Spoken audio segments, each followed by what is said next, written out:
ونستغفره ونعوذ بالله من شرور انفسنا ومن سيئات اعمالنا من يهده الله فلا مضل له ومن يضلل فلا هادي له اشهد ان لا اله الا الله وحده لا شريك له واشهد ان محمدا عبده ورسوله اما بعد. அன்பார்ந்த சகோதரர்களே, பெரியோர்களே, தேசிய தௌஹீத் கூட்டமைப்பு NTF மற்றும் விழுப்புரம் மாவட்டத்தின் சார்பாக வட்டி ஒரு சமூக சீர்கேடு என்ற இந்த தொடர் பிரச்சாரத்தை தமிழகம் முழுவதும் நடத்தி கொண்டிருக்கிறோம். அதனுடைய ஒரு நீட்சியாக இந்த திண்டிவன பகுதியிலே வட்டியுடைய விபரீதத்தை பற்றியும் வட்டியுடைய கொடூர தாண்டவத்தை பற்றியும் உங்களுக்கு மத்தியில் விளக்குவதற்கு நாங்கள் இங்கே வந்திருக்கிறோம். இஸ்லாமிய சமுதாயம் அனைவருக்கும் தெரியும், வட்டி என்பது ஒரு பெரும் பாவம், வட்டி வாங்கக்கூடாது, உண்ணக்கூடாது என்று முஸ்லிம் சமுதாயத்திற்கு நன்றாகவே தெரியும். அப்ப வட்டியை பொறுத்த வரைக்கும் நம்ம சமுதாயத்துல என்ன கருத்தோட்டம் நிலவுதுன்னா, வட்டிக்கு கொடுத்தாதான் தப்பு, அதாவது வட்டிக்கு கொடுத்து வாங்கி தின்னாதான் தப்பு, ஆனா வட்டிக்கு பணம் வாங்கி நம்ம செலவு பண்ணலாம் என்ற ஒரு மனநிலையில இருக்கிறாங்க. இது எவ்வளவு பெரிய தவறு, இது எவ்வளவு பெரிய பாவம் ரசூலுல்லாஹ் நமக்கு கண்டித்த அந்த செய்தியை அறிந்தோ அல்லது அறியாமலோ அதனுடைய விபரீதம் புரியாமலோ இன்னைக்கு முஸ்லிம் சமுதாயத்தில் பலர் இன்னைக்கு 100% எல்லாருமே இன்னைக்கு வட்டியில தான் விழுந்து கிடக்குறாங்க. வீட்டுல ஒரு டிவி வாங்கணுமா, இஎம்ஐல வாங்கிடுவோம். வீட்டுல ஃப்ரிட்ஜ் வாங்கணுமா, இஎம்ஐ இருக்கு.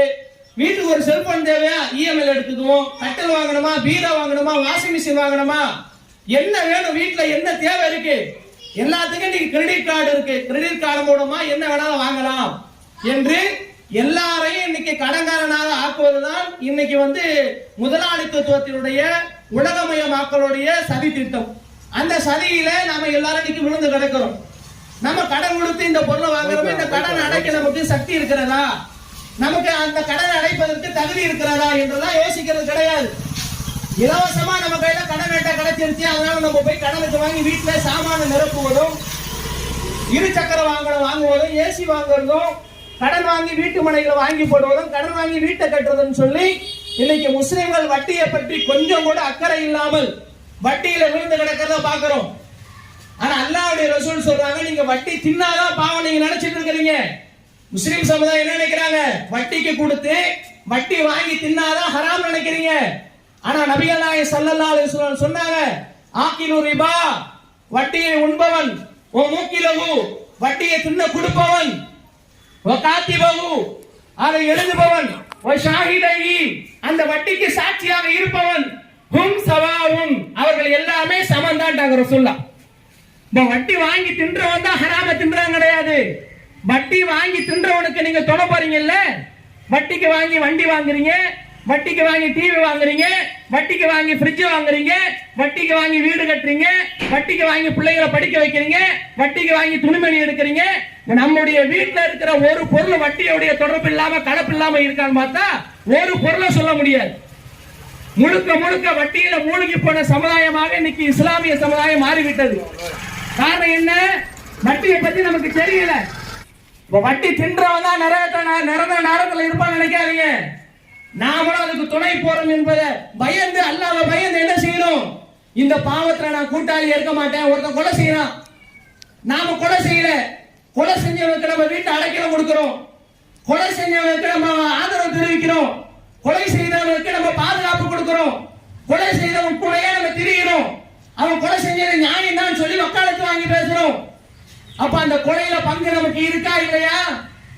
அந்த மாதிரி இந்த நாட்டை சீரழிக்கக்கூடிய, மனிதர்களுடைய ரத்தத்தை அட்டை பூச்சி போல் உரியக்கூடிய இந்த வட்டி என்னும் மரக்கனுக்கு, சைத்தானுக்கு நாம துணை போறோமா இல்லையா? முஸ்லிம்கள் சிந்திக்க வேண்டும். அது ஆஃபன் முலாஃபத்தன், பன்மடங்காக பெறக்கூடிய வட்டியை விட்டு விலகிக் கொள்ளுங்கள். ஃபத்தகுல்லா, அல்லாஹ்வை அஞ்சுங்கள். லஅல்லக்கும் துஃப்லிஹூன், நீங்கள் வெற்றி பெறலாம். நீங்க வெற்றி பெறணும், மறுமையில சொர்க்கத்துக்கு போட நினைச்சீங்கன்னா பன்மடங்காக பெருகக்கூடிய வட்டியை விட்டு நீங்கள் விலகிக் கொள்ளுங்கள் என்று அல்லாஹ் நமக்கு எச்சரிக்கிறான். அப்ப அன்பார்ந்த சகோதரர்களே, இன்னும் அல்லாஹ் திருமறையில சொல்லி காட்டுறான், யமஹக்குல்லாஹு ரிபா, அல்லாஹ் வட்டியை அழிக்கின்றான், வ யுர்பி ஸதகா, தர்மத்தை வளர்க்கின்றான். வட்டி அல்லாஹ் அழிப்பேன் சூழல் வைத்திருக்கிறான்.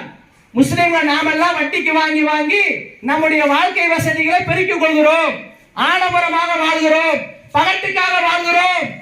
இந்த பகட்டான வாழ்க்கையில் அல்லாஹ்வுடைய பரக்கத்து இருக்குமா? அல்லாஹ்வுடைய உதவி இருக்குமா? நீங்க வட்டிக்கு வாங்கி பிள்ளைகளை படிக்க வைத்தால் அதுல பரக்கத்து இருக்குமா? வட்டிக்கு வாங்கி டிவி வாங்குறீங்க, ஃப்ரிட்ஜ் வாங்குறீங்க, ஏசி வாங்குறீங்க, அதுல உங்களுக்கு அல்லாஹ் பரக்கத்து செய்வானா? வட்டிக்கு வாங்கி வீடு கட்டுறீங்க, வட்டிக்கு வாங்கி நிலம் வாங்குறீங்க, அதுல அல்லாஹ்வுடைய உதவி இருக்குமா? அல்லாஹ்வுடைய உதவி இருக்காது. யமஹக்குல்லாஹு ரிபா, அல்லாஹ் வட்டியை அழிக்கிறான்.